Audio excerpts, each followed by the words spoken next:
Alright, so this is the next part for section 8.2. I have a definition, and then I have, I glued the 4 examples, 2 in one page, 2 in another. And so here's the first definition if you want to pause the video right now to copy the definitions and set up your notebook. So right here it tells me Pythagorean triple. Side lengths A, B, and C are called a Pythagorean triple if all 3 are positive whole numbers. And we're gonna need that for examples 1 through 4. So in example 1, they're asking me to find x in simplest radical form. That means that I don't want any decimals in my answer. So for this entire unit, you cannot have decimals as your answers. We need exact numbers.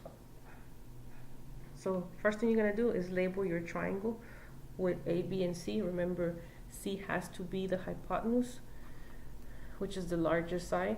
It's also the side across from the right angle. So C has to be x. And then A and B could either be 3 or 4, it doesn't matter. I'm gonna put A equals 3 and B equals 4.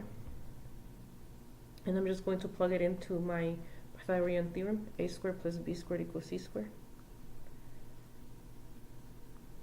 So my A value is 3,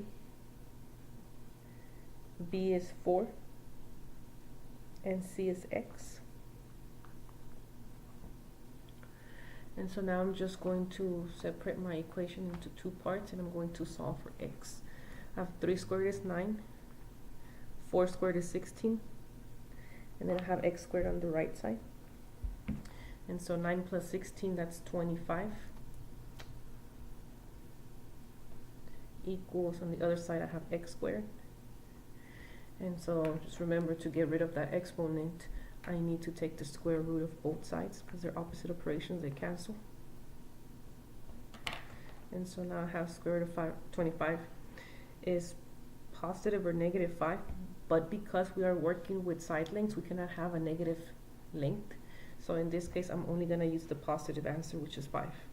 So my x value equals 5.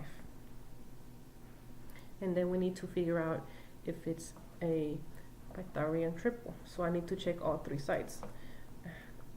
I have side A, B, and C. A is 3, B is 4, and I just found out that C is 5.